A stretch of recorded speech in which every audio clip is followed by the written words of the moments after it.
সম্মানিত ভাই বন্ধুগণ, আজকের আলোচনার বিষয়বস্তু হলো ফজরের সালাতের শ্রেষ্ঠত্বের 10টি কারণ। আমাদের দেশে বা আমাদের সারা দুনিয়াতে মসজিদগুলোতে অন্য 4 ওয়াক্তে মুসল্লি যাই থাকে, ফজরের সময় তার চাইতে অনেক কম থাকে। যেই ওয়াক্তের গুরুত্ব সবচাইতে বেশি, ওই ওয়াক্তে মুসল্লির পরিমাণ সবচাইতে কম। অথচ অন্য 4 ওয়াক্তে মুসল্লি এলাকায় নাও থাকতে পারে, জোহরের সময় কোনো ডিউটিতে কেউ থাকতে পারে, আসরের সময় কোথাও যেয়ে থাকতে পারে, মাগরিব এশায় বাজারঘাট কেনাকাটি মার্কেটিং বা অন্য কোনো কাজে মানুষ ব্যস্ত থাকতে পারে, মহল্লায় নাও থাকতে পারে। ফজরের সময় প্রত্যেকটা মানুষ কোথায় আছে? মহল্লায় আছে। একান্ত 2-1 বাদে প্রায় সবাই মহল্লায় আছে। তাহলে তো জোহরে যদি 4 কাতার হয়, আসরে যদি 4-5 কাতার হয়, মাগরিবে যদি 5-7 কাতার হয়, ফজরে তো 10 কাতার হওয়ার কথা, ঠিক না? ঠিক। কিন্তু ফজরে 1 কাতার পাইতে কষ্ট হয়ে যায়, 2 কাতার জোগাড় হইতে অনেক কষ্ট হয়ে যায়। প্রিয় বন্ধুগণ, এর কারণ কি?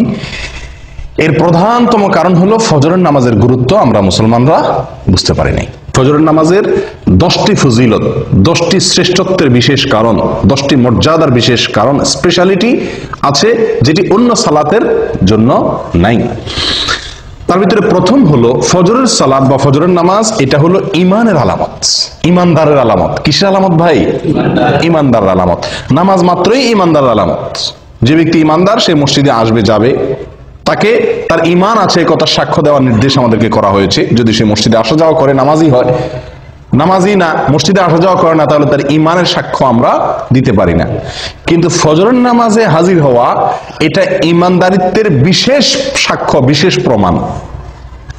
ইমানদার যে খাঁটি, নির্ভেজাল, পিওর, এটার প্রমাণ হলো ফজরের নামাজে কি হওয়া? উপস্থিত হওয়া।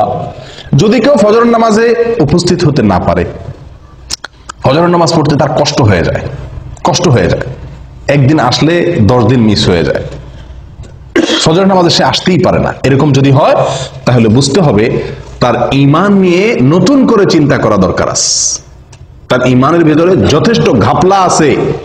নবী সাল্লাল্লাহু আলাইহি ওয়াসাল্লাম বলেছেন, আবু হুরায়রা রাদিয়াল্লাহু তাআলা থেকে বর্ণিত, বুখারী এবং মুসলিমের হাদিসে আসছে, তিনি বলেন, লাইসা সালাতুন আথকালা আলাল মুনাফিকিনা মিনাল ফজর ওয়াল ইশা লাউ ইয়ালামুনা মা ফিহিমা লাআতাউহুমা ওয়ালাউ হাবওয়ান। ফজর এবং এশার নামাজ, এই 2 ওয়াক্ত নামাজ মুনাফিকদের উপরে পড়া সবচেয়ে কষ্টের। অন্য কোন নামাজ পড়তে মুনাফিকদের এত কি হয় না? কষ্ট হয় না। মুনাফিক কারা ভাই? মুসলমানের বেশভূষা ধারণ করছে, সমাজে টিকতে হয় তাই মুসলমানের সাথে সব কাজ তাল মিলায়া করে, কিন্তু তলে তলে তার ভিতরে কি নাই? ভিতরে ঈমান নাই। একে বলা হয় মুনাফিক। এই মুনাফিকের ব্যাপারে নবী সাল্লাল্লাহু আলাইহি ওয়াসাল্লাম বলছেন যে লাইসা সালাতুন আথকালা আলাল মুনাফিকিনা মিনাল ফজর ওয়াল ইশা। ফজর এবং এশা, অন্য বর্ণনা আসছে ফজর এবং আসর, কিন্তু সর্বাবস্থায় ফজরের কথা আগে বলা আছে। এই ফজরের নামাজ এটা মুনাফিকের জন্য এই নামাজে উপস্থিত হওয়া কষ্টসাধ্য। যার এই নামাজে উপস্থিত হওয়া সুযোগ হয় না, তৌফিক হয় না, কষ্ট হয়, বুঝতে হবে সেই ব্যক্তির ঈমান নিয়ে যথেষ্ট করে প্রশ্ন তোলার সুযোগ আছে। আমি কি বুঝাতে পারছি প্রিয় ভাইরা? তাহলে ফজরের নামাজে উপস্থিত হওয়া এটা কিসের আলামত? ইমানদারের আলামত। ফজরের নামাজে উপস্থিত না হইতে পারা কিসের আলামত? মুনাফিকের আলামত। মুনাফিকের জন্য এটা কঠিন হয়ে যায় উপস্থিত হইতে পারাটা। তাহলে অন্য সালাত, জোহরের ব্যাপারে এটা বলা হয়নি যে জোহরের নামাজে মুনাফিকরা আসতে কষ্ট হয়। জোহরের নামাজে 1 নম্বর, 2 নম্বর, 3 নম্বর, 4 নম্বর সব কিসিমের, 3rd class, 2nd class, 1st class সব কিসিমের মানুষ কি জোহরে আসতে পারে, মাগরিবে আসতে পারে। বুঝে আসছে কথা? কিন্তু ফজরের নামাজ এটা এমন একটা নামাজ যে এই নামাজে যে মুনাফিক 2 নম্বরই করে আসে, মানুষ দেখাইতে আসে, সে এই ভোর রাত্রে আরামের ঘুম ফালায় আসাটা খুব বেশি সহজ না। যদি কেউ আসতে পারে বোঝা যাবে সেই লোকটা হলো খাঁটি ইমানদার, তার ভিতরে ঈমান আছে। প্রিয় ভাইরা, তাহলে এই কোষ্টি পাথরে আজকে যাচাই করলে বহু লোক ইমানদারিত্বের পরীক্ষায় উত্তীর্ণ হওয়া কঠিন হয়ে যাবে। ইমানদারিত্বের প্রমাণ দেওয়া অনেকের জন্যই কি কষ্টকর হয়ে যায়। প্রিয় ভাইরা, তাহলে ফজরের নামাজের প্রথম ফজিলতের বিষয় হলো এটি ইমানদারের আলামত। কার আলামত? ইমানদারের আলামত। ফজরের নামাজে উপস্থিত হইতে পারা মুনাফিকি থেকে মুক্তির একটি অন্যতম উপায়। আপনি মুনাফিকি থেকে নিজে মুক্ত, এটা প্রমাণ করার অন্যতম উপায় হলো ফজরের নামাজে কি হওয়া, উপস্থিত হতে পারা। নাম্বার 2, ফজরের নামাজ যদি কেউ আদায় করে তো ওই দিনের জন্য সে আল্লাহ সুবহানাহু ওয়া তাআলার জিম্মায় চলে যায়। কোথায় চলে যায়? আল্লাহ সুবহানাহু ওয়া তাআলার সুরক্ষা সে লাভ করে ওই দিনের জন্য। ওই দিনের জন্য ইন্স্যুরেন্স হয়ে যায় আল্লাহ সুবহানাহু ওয়া তাআলার কাছে। নবী সাল্লাল্লাহু আলাইহি ওয়াসাল্লাম বলেছেন, জুনদুব ইবনে আব্দুল্লাহ ইবনে সুফিয়ান আল-বাজালি রাদিয়াল্লাহু তাআলা আনহু থেকে বর্ণিত, এটি সহিহ মুসলিমে আসছে। নবী সাল্লাল্লাহু আলাইহি ওয়াসাল্লাম বলেন, মান সাল্লাস সুবহা ফাহুয়া ফি যিম্মাতিল্লাহ, যে ব্যক্তি ফজরের নামাজ পড়বে সে কার জিম্মায়? আল্লাহ সুবহানাহু ওয়া তাআলার জিম্মায় চলে যাবে। দুনিয়ার কোন লোক, দুনিয়ার কোন নেতা, দুনিয়ার কোন পুলিশ অফিসার, এসপি, ওসি যদি আপনারে বলে যে আপনি আমি দায়িত্বে আছি, কোনো কিছু আমাকে বলবেন, আপনার কোনো কিছু হবে না। এলাকার নেতা, এমপি সাহেব যদি বলে দেয়, আমাদের মনটা কত মানে মনে কত সাহস হয় না?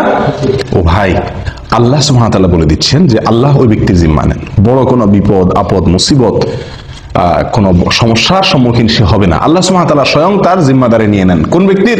যে ব্যক্তি ফজরের নামাজ জামাতের সাথে। ফজরের নামাজ আপনি পড়লেন, তার মানে ওই দিনের জন্য আপনি গ্যারান্টি পেয়ে গেলেন যে আপনার জিম্মাদারি কে রাখছেন? আল্লাহ সুবহানাহু ওয়া তাআলা রাখছেন। আপনি দিনের বেলা চলেন ফিরেন কাজ করেন, আপনি নির্ভয়ে চলতে পারেন যে আপনার জিম্মাদারি আল্লাহ সুবহানাহু ওয়া তাআলা নিয়েছেন। এটা ফজরের নামাজের জন্য আছে, অন্য কোনো নামাজের জন্য এরকম কোনো কথা বলা হয় নাই। নাম্বার 3, ফজরের নামাজে হাজির হলে আপনার পক্ষে আল্লাহর ফেরেশতাগণ আল্লাহর কাছে গিয়ে সাক্ষ্য দিবে আপনি যে ভালো মানুষ, এ কথার সাক্ষ্য দিবে কে? ফেরেশতারা। আল্লাহ সুবহানাহু ওয়া তাআলা তো জানেন আপনি ফজরের নামাজ পড়ছেন, কিন্তু তারপরেও আল্লাহর ফেরেশতাগণ গিয়ে আপনার পক্ষে ওকালতি করবে, আপনার পক্ষে গিয়ে সাক্ষ্য দিবে যে আল্লাহ আপনার বান্দাকে আমরা নামাজে দেখে আসছি। নবী সাল্লাল্লাহু আলাইহি ওয়াসাল্লাম বলেছেন, এটিও বুখারী মুসলিমের হাদিস, আবু হুরায়রা রাদিয়াল্লাহু তাআলা থেকে বর্ণিত, তিনি বলেন, ফেরেশতারা, দিনের ফেরেশতারা এবং রাতের ফেরেশতারা উভয়ে পালা বদল করে দুনিয়াতে ডিউটি করতে আসে আসমান থেকে। একদল ফেরেশতা আসে দুনিয়াতে, সারা পৃথিবীতে তারা বিচরণ করে, তারা আসমান থেকে নামে কখন? ফজরের সময়। তারা দিনের বেলা ডিউটি করতে আসে। আরেকদল ফেরেশতা সারা রাত ডিউটি করেছিল, তারা ফজরের সময় উপরে উঠে যায়।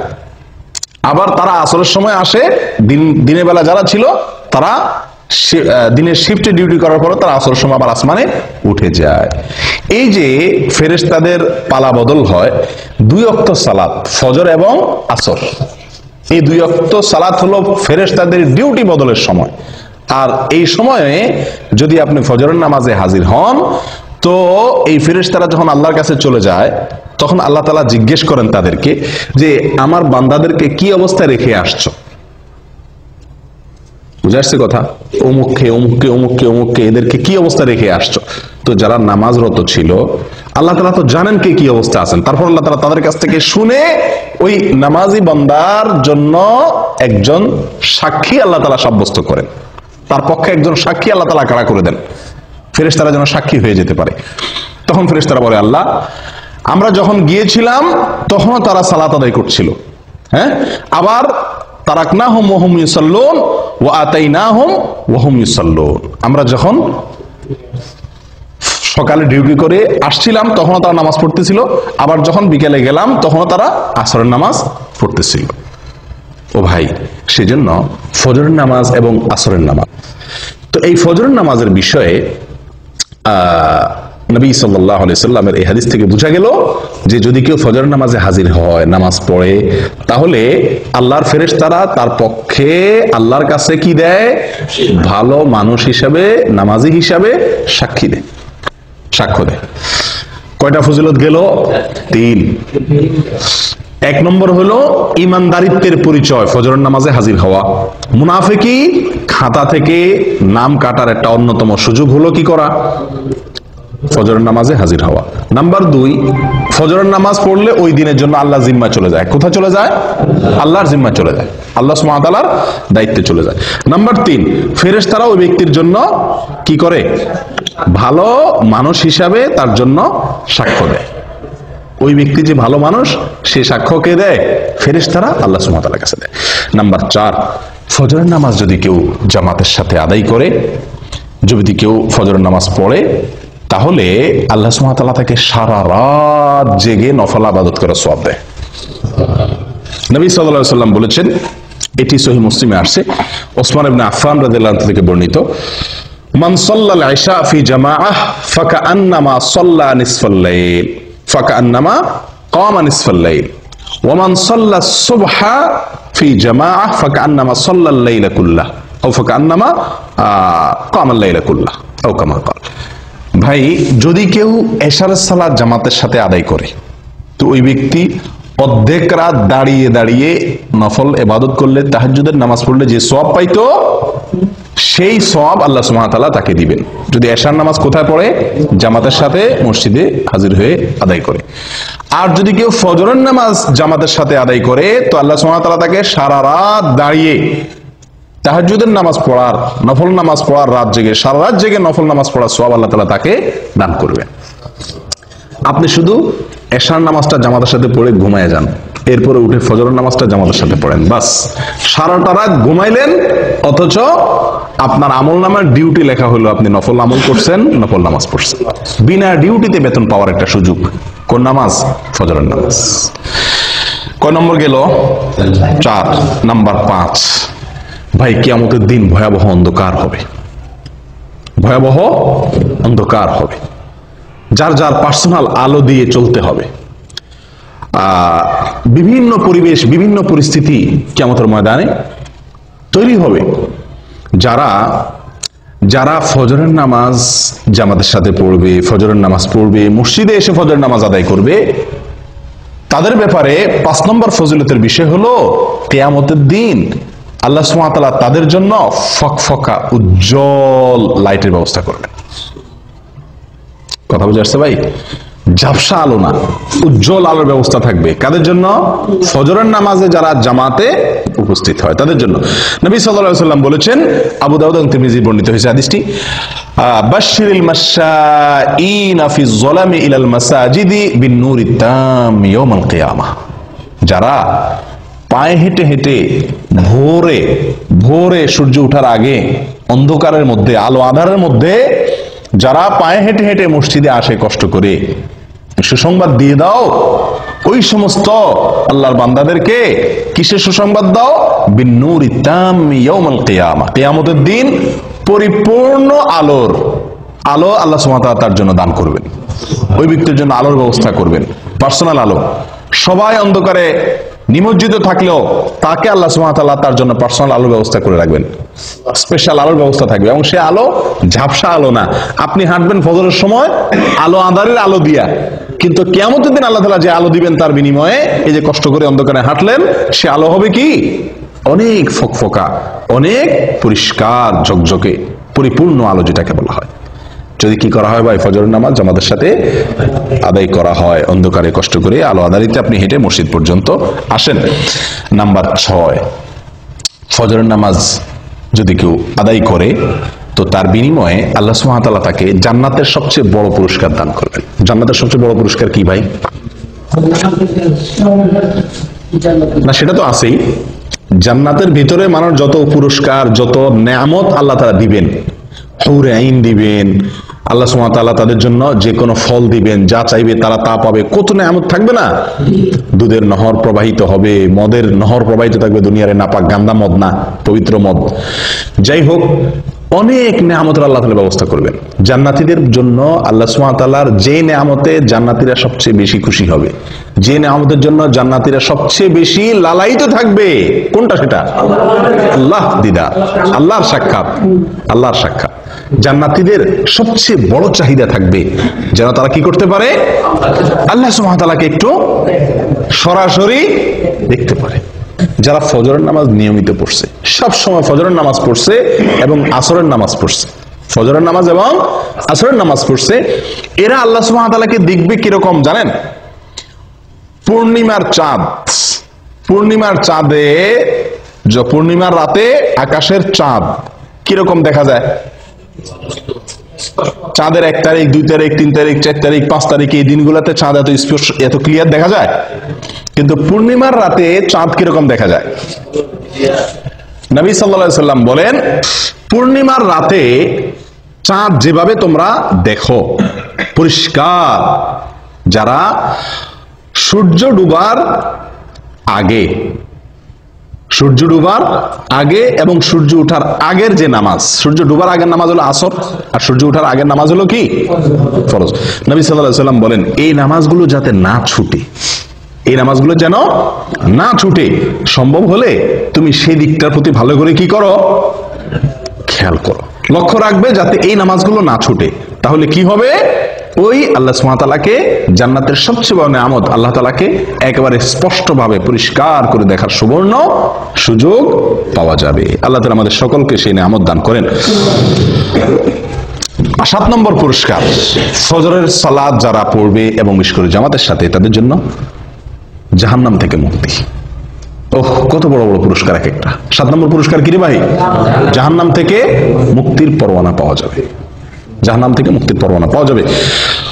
নবী সাল্লাল্লাহু আলাইহি ওয়াসাল্লাম বলেছেন, এটি সহিহ মুসলিমের হাদিস, লাইন ইয়ালিজান নার আহাদুন সাল্লা ক্বাবলা তুলুইশ শামসি ওয়া ক্বাবলা গুরুবিহা। ওই ব্যক্তি কখনো জাহান্নামে প্রবেশ করবে না।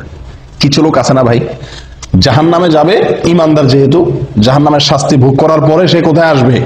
জান্নাতে আসবে। না, এরকম না। একবারে প্রথম চান্সে আপনি জান্নাতে যেতে পারবেন, ফার্স্ট চান্সে আপনি জান্নাতে যেতে পারবেন।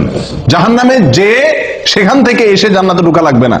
লাই আলিজা, কখনো প্রবেশ করবে না জাহান্নামে ওই ব্যক্তি, যে ব্যক্তি সাল্লা ক্বাবলা তুলুইশ শামসি ওয়া ক্বাবলা গুরুবিহা, যে ব্যক্তি সারা জীবন সব সময় চেষ্টা করছে ফজর এবং আসর এই 2 ওয়াক্ত নামাজ এর ব্যাপারে যত্নশীল ছিল, এই 2 ওয়াক্ত নামাজের ব্যাপারে গাফলতি করে নাই, এই ব্যক্তি জাহান্নামে কখনো কি হবে না? প্রবেশ করবে না।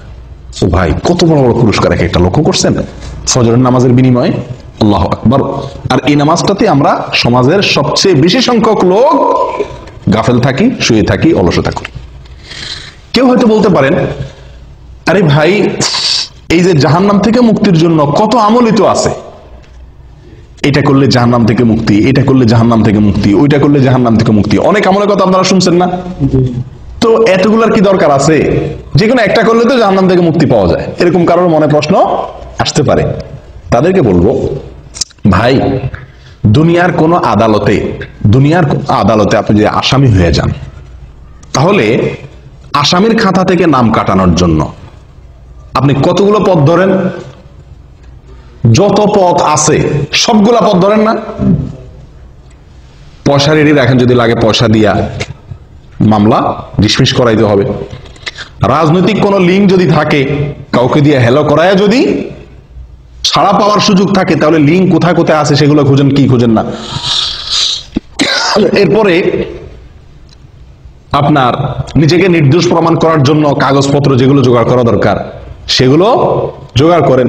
এত কিছুর পরেও আবার যদি জেলে যাওয়া লাগে, তাহলে সংসার ব্যবসা বাণিজ্য কেমনে চলবে সেই ব্যবস্থাও রাখেন। অর্থাৎ আপনার সাধ্যে যতগুলো ওয়ে আছে সকল ওয়ে আপনি অবলম্বন করেন, উদ্দেশ্য যেন মামলাটা ডিসমিস করানো যায় দুনিয়ার আদালতে। ঠিক না ঠিক? ও ভাই, আখিরাতের আদালতে কোনো মামুখালু চলবে না, ঘুষ ঘাস চলবে না, হাই হ্যালো চলবে না। সেই জায়গাতে মুক্তির জন্য, সেই জায়গায় মুক্তি তো চিরকালের জন্য মুক্তি, সেই জায়গায় ধরা তো চিরকালের জন্য ধরা, তারপরে আর কোনো কোর্ট নাই, আদালত নাই। তাহলে সেখান থেকে মুক্তির জন্য একজন ইমানদার মানুষ যেই আমল শুনবে যে এই আমল করলে জাহান্নাম থেকে বাঁচা যাবে, খপ করে সেই ওই আমলটাকে ধরবে। ঠিক না বেঠিক? যে বিশ্বাস করবে জাহান্নামকে, সে তো একটা দুইটা ওয়ে অবলম্বন করে এটা বলবে না, তুষ্ট হবে না যে ঠিক আছে তো জাহান্নাম থেকে বাঁচার জন্য যে একটা কাজ করছি তো খালাস হয়েছি তো, এরকম করবে। বরং কারণ আমার সেটার মাধ্যমে যে আমি জাহান্নাম থেকে মুক্তি পাবো, আমার সে আমলটা যে সলিড হয়েছে, পিওর হয়েছে, আল্লাহর কাছে গ্রহণযোগ্য হয়েছে, তার কোনো গ্যারান্টি তো নাই। এই জন্য যতগুলো ওয়ে আছে জাহান্নাম থেকে বাঁচার জন্য, তার সবগুলো অবলম্বন করবে একজন ইমানদার মানুষ। অতএব ফজরের নামাজে হাজির হওয়া, ফজরের নামাজ নিয়মিত পড়া, এটি জাহান্নাম থেকে মুক্তির একটি অন্যতম উপায়। এবং এখানে শব্দটি লাই ইয়ালিজান নার, নবী সাল্লাল্লাহু আলাইহি ওয়াসাল্লাম বলেছেন লাই ইয়ালিজান না, কখনো জাহান্নামে প্রবেশ করবে না। আল্লাহু আকবার। তাহলে বোঝা যায় ফার্স্ট চান্সে সে কোথায় চলে যাবে? জান্নাতে চলে যাবে। আল্লাহ আমাদের সকলকে তৌফিক দান করেন। ভাই, 8 নম্বর ফজিলত ফজরের নামাজের, ফজরের নামাজ সবচেয়ে ফজিলতপূর্ণ সালাত হওয়ার 8 নম্বর ফজিলত হলো নবী সাল্লাল্লাহু আলাইহি ওয়াসাল্লামের বরকতের দোয়া পাওয়া যাবে। কে কার দোয়া পাওয়া যাবে? নবী করিম সাল্লাল্লাহু আলাইহি ওয়াসাল্লামের বরকতের দোয়া আপনার জন্য বরাদ্দ হয়ে যাবে। ভাই আপনাকে যদি হারামের, মক্কার হারামের ইমাম সাহেব শেখ সুদাইস, শেখ সুরাইম, শেখ জোহানি, শেখ আলী আল হুজাইফি, ওনাদের মতো কেউ যদি আপনাকে খপ করে হাত ধরে কোন এক জায়গায় দেখা হইলো, বললো যে বাবা তোমার জন্য আমি আল্লাহর কাছে দোয়া করতেছি, আল্লাহ তুমি এর জীবনে বরকত দিয়ে দাও, আমাদের খুশির কোনো শেষ থাকবো? হ্যাঁ, হারামের ইমাম সাহেব আমার জন্য 2 হাত তুলে দোয়া করছে, সুবহানাল্লাহ, হারামে দাঁড়ায় দোয়া করছে, আমাদের মনটা কত খুশি হয়ে যাবে না? ও ভাই, কোথায় হারামের ইমাম, কোথায় হারামের ইমাম? স্বয়ং রাসূলুল্লাহ সাল্লাল্লাহু আলাইহি সাল্লামের দোয়া আপনার জন্য অটোমেটিক বরাদ্দ হয়ে যাবে, আপনি পেয়ে যাবেন। কি করলে? ফজরের নামাজ আদায় করলে। নবী সাল্লাল্লাহু আলাইহি সাল্লাম দোয়া করছেন, আল্লাহুম্মা বারিক লি উম্মতি ফি বুকুরিহা, আল্লাহুম্মা বারিক লি উম্মতি ফি বুকুরিহা, হে আল্লাহ আমার উম্মতের জন্য সকালের সময় আপনি বরকত দান করবেন।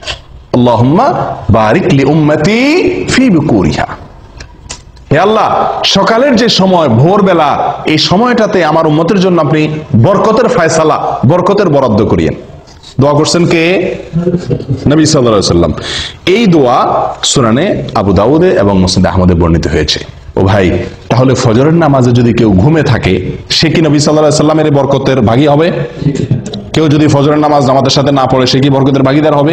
যে ব্যক্তি আল্লাহর হুকুম পালন করবে, ফজরের জামাতে হাজির হবে, সেই ব্যক্তি নবী সাল্লাল্লাহু আলাইহি সাল্লামের বরকতের দোয়া পাবে, তার ভাগীদার সে হবে। কারণ সকালের এই সময়টাতে বরকতের দোয়া করছেন কে? নবী সাল্লাল্লাহু আলাইহি সাল্লাম। অতএব এই সময় যদি আমি ইবাদত করি, তো আমার ইবাদতের মধ্যেও কি হবে? নিঃসন্দেহে বরকত হবে। এটা বরকত নেওয়ার সময়, বরকত নাজিলের সময়। এই সময় ঘুমায় থাকলে সে বরকত থেকে কি হবে? বঞ্চিত হবে। 8 নম্বর ফজিলত গেল। 9 নম্বর হলো ভাই, দুনিয়া এবং দুনিয়ার মধ্যে যা কিছু আছে, দেখেন এক একটা পুরস্কার দেখেন, সুবহানাল্লাহ, ফজরের নামাজের বিনিময়ে। দুনিয়া এবং দুনিয়াতে যা কিছু আছে, সারা পৃথিবী এবং পৃথিবীতে যত কিছু আছে, এই সব কিছু থেকে উত্তম ফজরের 2 রাকাত নামাজ। ফজরের 2 রাকাত সালাত দুনিয়া এবং দুনিয়ার ভিতরে যা কিছু আছে সবকিছু থেকে উত্তম।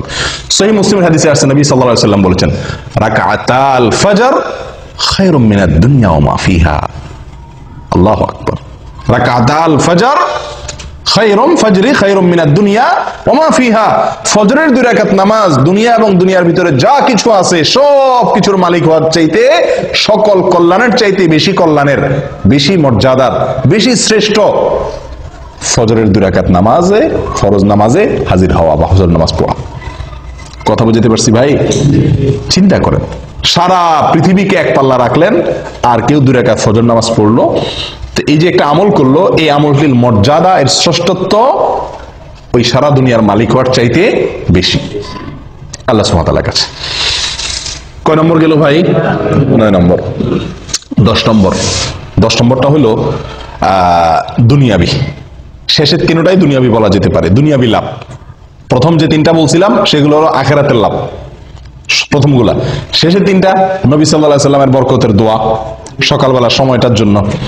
তারপরে যায় দুনিয়া এবং দুনিয়ার মধ্যে যা কিছু আছে সবচাইতে উত্তম হওয়া। 3 নম্বর হলো মানসিক প্রফুল্লতা অর্জন হবে। ফজরের নামাজ যদি কেউ পড়ে, তাহলে কি হবে ভাই? মানসিক প্রফুল্লতা অর্জন হবে, মনটা ফুরফুরা হয়ে যাবে, মনটা ভিতরে এক ধরনের স্ফূর্তি অনুভব হবে, ঝরঝরা লাগবে, নিজেকে কি লাগবে? ঝরঝরা লাগবে, নির্ভার লাগবে, ফুরফুরা লাগবে, যদি আপনি কি করেন? ফজরের নামাজ আদায় করেন। এবং এই পুরস্কারটি একেবারে বাস্তবিক, অর্থাৎ এই পুরস্কারটি আমরা নিজেরা সরাসরি ফিল করতে পারি, অনুভব করতে পারি, এরকম পুরস্কার। এটার জন্য অপেক্ষা করতে হবে না যে আপনি মারা যাবেন তারপরে পাবেন, না, এটা নগদ পুরস্কার। ফজরের নামাজের নগদ পুরস্কার হলো শেষের পুরস্কারটা। সেটা কোনটা? ফজর নামাজ আদায় করলে মনটা কি হয়ে যাবে? হালকা হয়ে যাবে, নির্ভার হয়ে যাবে, পাতলা হয়ে যাবে, ফুরফুরে হয়ে যাবে, ঝরঝরা হয়ে যাবে, প্রফুল্ল হয়ে যাবে। কিভাবে? তার বিবরণ নবী সাল্লাল্লাহু আলাইহি সাল্লাম আমাদেরকে শুনাইছেন সহিহ বুখারী এবং মুসলিমের হাদিসে। তিনি বলেন, মানুষ যখন ঘুমায় ভাই রাতে, তো শয়তান তার কপালে 3টা গিরা দেয়। শয়তান তার কপালে কয়টা গিরা দেয়? 3টা গিরা দেয়। গিরা দেওয়া মানে কি? গিরা দেওয়া মানে হলো, আমি বলি যে মানে মাথা টিপে আর কি, মাথা টিপার মতো কাজ করে আর কি তার এই গিরাগুলা। উদ্দেশ্য এই গিরা দেওয়ার উদ্দেশ্য হলো সে যাতে শোয়া থেকে কি করতে না পারে, উঠতে না পারে, সেজন্য তার কপালে এই গিরা দিয়ে রাখে। এই গিরা দিলে হয়তো মানে কিভাবে সে গিরা দেয়, গিরা তার দেখা যায় না, হয়তো বা মানুষের যাতে ঘুম আরামের সাথে আসে বা অলসতা আসে, এই জাতীয় কোনো অদৃশ্য গিরা দেয় কে? শয়তানে, চিরশত্রুয়ে, চিরশত্রুয়ে, চিরদুষ্টুয়ে আমাদের মাথা কপালে 3টা গিরা দেয় ঘুমাইলে। এরপরে যখন ফজরের সময় হয়, ভোরবেলা হয়, আল্লাহর কোনো বান্দা যদি তার ভিতরে ইমানের শক্তি থাকে, তার ভিতরে যদি কি থাকে, ইমানের শক্তি থাকে, আর কোন রকম একটু সাহস করে বাহাদুরের মতো কম্বলটা ফেলা দিয়ে এরকম উঠতে পারে, তো সঙ্গে সঙ্গে শয়তান মিয়ার একটা গিরা কি হয়ে যায়, খুলে যায়। শয়তানের কি হয়ে যায়, একটা গিরা খুলে যায়। গিরা দিয়ে দিলে শরীরটা ভার হয়ে যায়, উঠতে পারে না, অলসতা লাগে, মজা লাগে। আপনারা লক্ষ্য করে দেখেন, অন্য কোন সময়ের ঘুম এত মজার হয় না, ঠিক ফজরের সময়ের ঘুমটা যত কি হয়, মজার হয়। এর মানে কি? এর মানে হলো ওই দুষ্ট শয়তান হয়তো শরীর টিপে, বুঝে আসছে কথা? এত আরাম করে ঘুমটা আসে, সারা রাত যার ঘুম না আসে তারও ঘুম আসে কখন? ফজরের সময়, ঠিক না? ঠিক। এর মানে কি? এর মানে হলো শয়তানের সর্বশক্তি নিয়োগ করে সে, যাতে আপনি ফজরের সময় মসজিদে যেতে না পারেন। আসরে যান, বাধা দিতে পারলো না, তার এত বেশি টেনশন নাই। মাগরিবে গেছেন, এশায় গেছেন, জোহরে গেছেন, পারলো না সে ঠেকাইতে, এত বেশি টেনশন নাই। কিন্তু ফজরে আপনাকে ঠেকাইতে পারলে তার বিশাল লাভ, আপনাকে জাহান্নামে নেওয়ার জন্য অনেক দূর সে আগে গেল। এই জন্য সে তার সর্বশক্তি প্রয়োগ করে 3টা গিরা দেয়, যাতে ফজরের সময় আপনি হাজির হইতে না পারেন। এই জন্য এই গিরা খায়া বেশিরভাগ মুসল্লি মসজিদে আসতে পারে না। ফজরের সময় এই 3 গিরা খায়া শয়তানের বান্ধন খুলে আর আসার মতো ইমানের শক্তি থাকে না। ও ভাই, যদি আল্লাহর কোনো বান্দা যদি ফজরের সময় সাহস করে, হিম্মত করে, যখনই শয়তান তার মনে ওয়াসওয়াসা দেয়, হাদিসে আসছে শয়তান কানে কানে বলে, আমাদের মনের মধ্যে বলে, কি বলে? লাইলুন তাওয়িল ফারকুদ, আর রাত এখনো কি অনেক লম্বা, আর ঘুমা, আরেকটু ঘুমা। আপনি লক্ষ্য করে দেখছেন, ফজরের আজান হয়ে গেছে, তখনও কম্বলটা টাইনে আমরা গায়ে দেই, ঠিক না? 20 মিনিট পরে জামাত দাঁড়াবে, উযু করতে 10 মিনিট চলে যাবে, উঠে যাই না, তখনও কম্বলটা আমরা টেনে গায়ে দেই। কারণ কি? ওই যে শয়তান আমাদের মাথায়, মনের ভিতরে ওয়াসওয়াসা ঢুকাই দিছে যে কি, লাইলুন তাওয়িল ফারকুদ, রাত অনেক, এখনো অনেক সময়, তুই আর একটু ঘুমা। সারা রাত ঘুমাইলেন, 4 ঘন্টা, 5 ঘন্টা, 6 ঘন্টা ঘুমাইলেন, কিন্তু এই 5 মিনিট না ঘুমাইলে আপনি মরে যাবেন না, কিন্তু মনে হয় যে 5 মিনিট না ঘুমাইলে মনে মরে যাবেন, এরকম লাগে না ওই সময় উঠতে?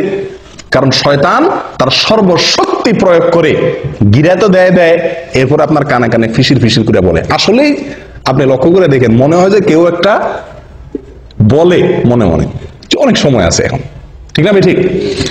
ও ভাই, তো আল্লাহর কোনো বান্দা যদি ঘুম থেকে উঠে যেতে পারে কম্বল ফেলে দিয়ে, আমি নবী সাল্লাল্লাহু আলাইহি সাল্লামের বরকতের দোয়া নিতে চাই, আমি জান্নাতে এক চান্সে যেতে চাই, জান্নাতে গিয়ে আল্লাহ তাআলাকে একেবারে পরিষ্কার পূর্ণিমার চাঁদের মতো আল্লাহ সুবহানাহু ওয়া তাআলাকে দেখতে চাই, আমি জাহান্নাম থেকে মুক্তি চাই, আমি ঈমানদারিত্বের পরিচয় দিতে চাই, মুনাফিকের খাতা যেন নাম লেখা না হয়, আমি আল্লাহর নিরাপত্তার ভেতরে প্রবেশ করতে চাই, আমি ফেরেশতাদের সাক্ষ্য পেতে চাই, আমি সারা রাত জেগে ইবাদতের সওয়াব পেতে চাই, আমি কিয়ামতের ময়দানে উজ্জ্বল আলো যেন হয় আমার জন্য, তার ভাগীদার যেন আমি হতে পারি, সেটা চাই। এই কথাগুলো মাথায় রেখে যদি আপনি কম্বলটারে কি করতে পারেন, ফেলে দিতে পারেন, এবং এই হাদিসটা মাথা রাখতে পারেন, নবী সাল্লাল্লাহু আলাইহি ওয়াসাল্লাম বলেছেন, ফজরের সময় শয়তান যে গিরা দেয় এবং আপনারে মজার ঘুম পাওয়ানোর চেষ্টা করে, এটা যদি আপনি মাথায় রেখে ঝেড়ে ফেলে উঠে যেতে পারেন, সঙ্গে সঙ্গে একটা গিরা শয়তানের খুলে যায়। এরপরে যদি আপনি গিয়ে কষ্ট মষ্ট করে উঠার পরেও কিন্তু একটু অলসতা হালকা হালকা লাগে, হালকা হালকা, শীতের দিন তো বেশি কষ্ট হয়, গরমের দিনও একটু কষ্ট হয়, যা কোনো রকম হিম্মত করে দিয়ে পানিতে হাত দিয়ে বিসমিল্লাহ পড়ে ওযুটা করে ফেলতে পারেন। ওযুটা করার পরে দেখবেন শরীরটা আরো অর্ধেক পাতলা হয়ে গেছে, কারণ গিরা আরেকটা তখন খুলে যায়। এরপরে আর একটু বাকি থাকে, মসজিদে যাব না রুমে পড়ে ফেলবো, আরেকটু অলসতা থাকে। এরপর যদি সাহস করে বাইর হয়ে যান হিম্মত হয়ে মসজিদের দিকে এবং আসেন, ফজরের নামাজটা যদি পড়ে ফেলতে পারেন কোন রকম, সঙ্গে সঙ্গে 3 নম্বর গিরাও কি খুলে যায়, শরীর ফুল পাতলা হয়ে যায়। এই যে নবী সাল্লাল্লাহু আলাইহি সাল্লামের হাদিসটি, 3টা গিরা খুলে শরীর পাতলা হয়ে যাওয়া, নির্ভর হয়ে যাওয়া, এটা আমরা বাস্তবে সব সময় অনুভব করার সুযোগ আছে, আছে না নাই? আমরা সবাই অনুভব করি, হয়তো খেয়াল করি না।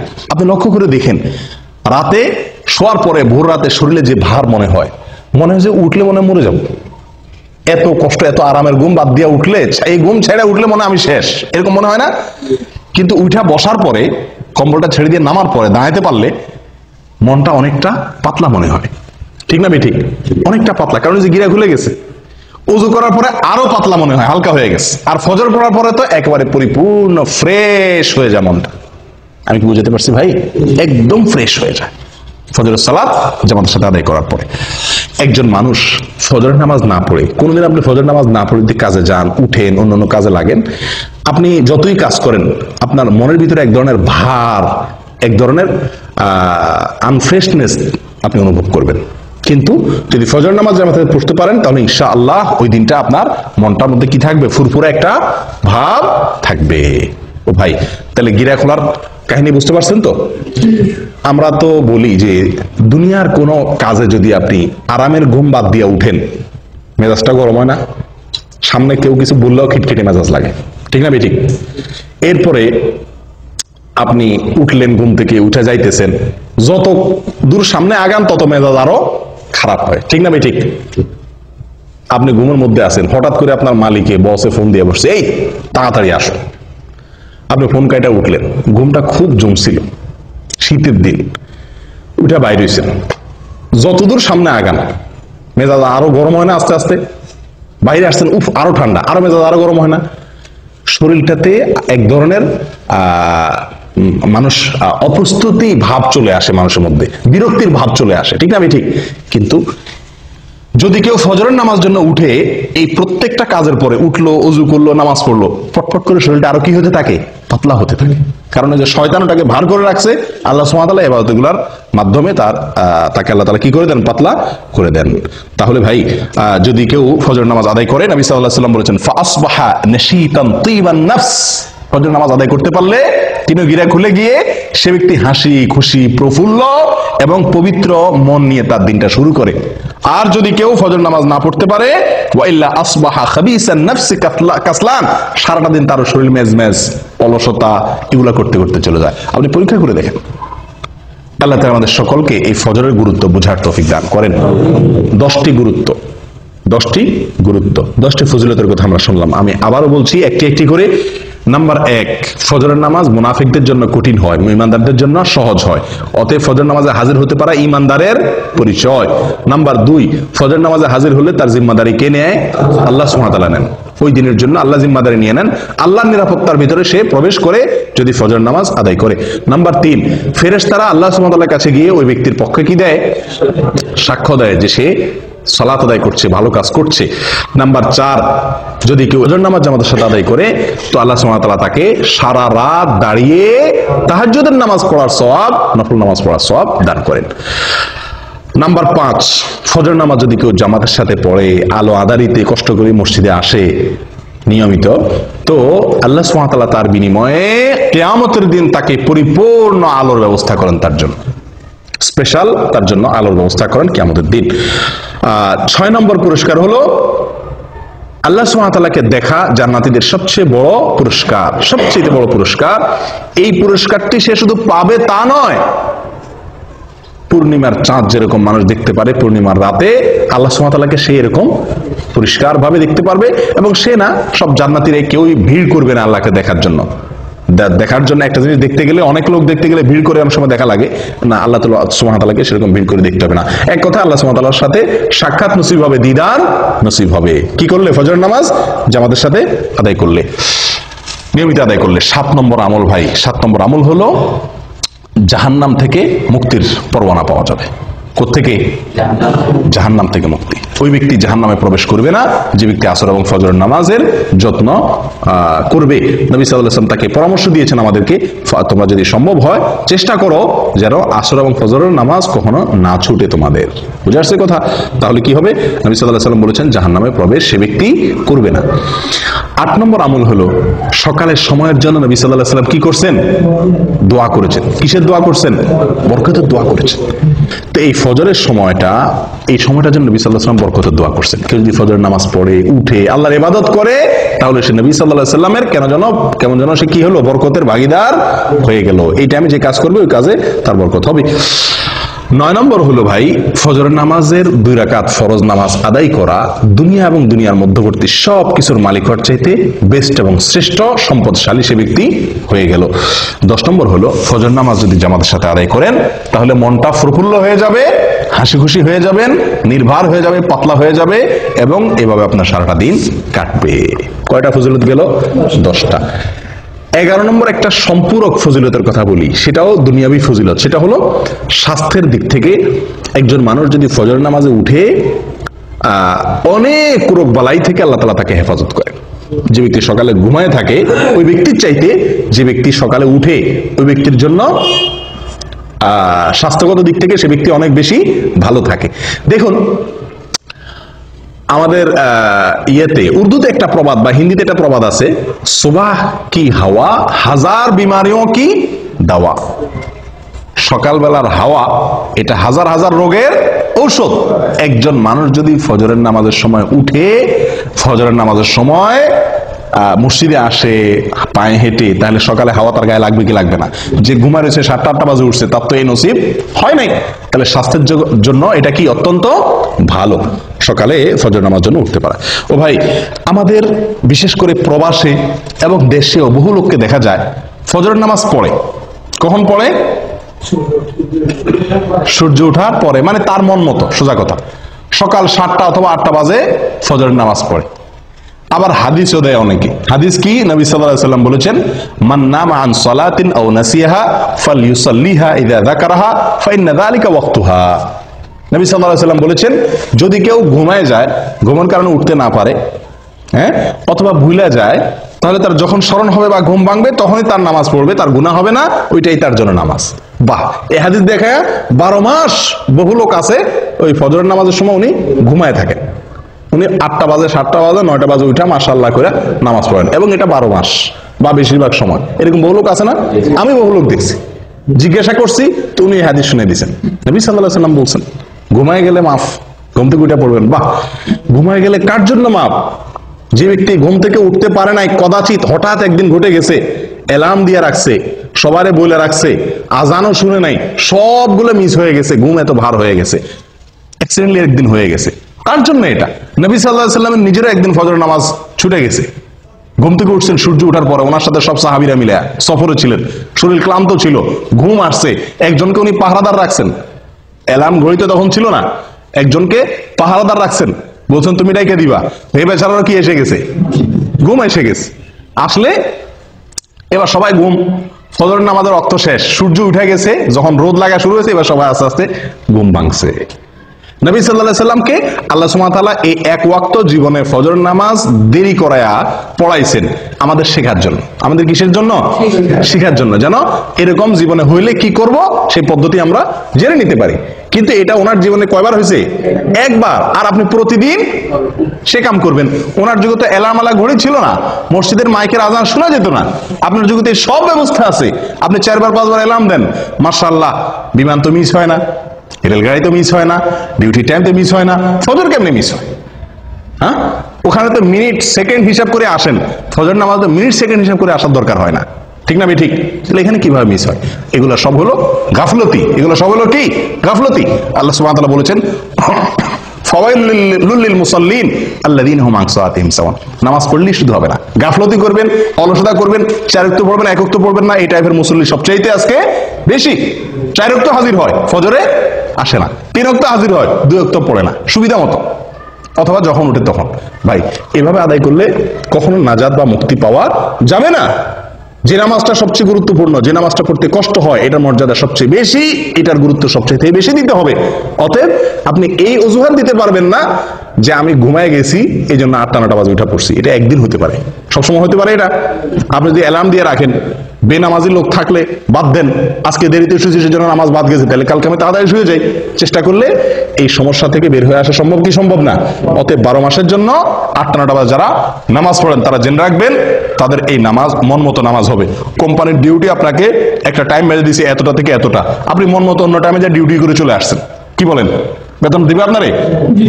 আপনাকে বলছে 8টা টু 5টা তোমার ডিউটি, আপনি 8টা টু 5টা অন্য কোনো কাজ করে ঘুরে ঘেরা সমনষ্ট করে ঘুমায় টুমায় থাকলেন, 5টার পরে যায় কেউ নাই, আপনি ঘুরে ঘেরা 5টার পরে 8 ঘন্টা যায় বয়ে থাকলেন, টুকটাক কিছু কাম কাজ করলেন, মাস শেষে কোনো বেতন দেন, আপনার দিবে কেউ বেতন? কোনো পাগলে? আল্লাহ সুবহানাহু ওয়া তাআলা বলেছেন ইন্নাস সালাতা কানাত আলাল মুমিনিনা কিতাবাম মাওকুতা, সালাত নির্দিষ্ট সময় আল্লাহ তাআলা নির্ধারিত করে রাখছেন, নির্দিষ্ট সময়, ওই সময় পড়তে হবে। আপনার মন মতো 9টা বাজে ঘুম থেকে উঠা ফজর পড়লে আদায় হবে না। এটা হঠাৎ একদিন হতে পারে বিশেষ কোনো কারণে, বিশেষ কোনো অজুহাতে। ও ভাই, ফজরের এই নামাজটির গুরুত্বের আরো কয়েকটি দলিল আছে ভাই। কোরআনে আল্লাহ সুবহানাহু ওয়া তাআলা শপথ করেছেন সকালের সময়টার, দিন এবং রাতে 24 ঘন্টার ভিতরে যে কয়েকটি সময় সবচেয়ে মূল্যবান, তার ভিতরে একটা হলো এই সকালবেলা। আল্লাহ সুবহানাহু ওয়া তাআলা কোরআনে শপথ করেছেন ওয়াল ফাজরি ওয়া লায়ালিন আশ, ফজরের শপথ, কারণ ফজর টাইমটা গুরুত্বপূর্ণ। আল্লাহ সুবহানাহু ওয়া তাআলা বলেছেন ওয়াস সুবহি ইযা আসফার, বুঝেন কি বলেন নাই? সকালের শপথ, কারণ সকালের টাইমটা গুরুত্বপূর্ণ, ভোরের টাইমটা। আল্লাহ সুবহানাহু ওয়া তাআলা এরকম কোরআনে বহু জায়গায় এরকম নির্দেশ করেছেন।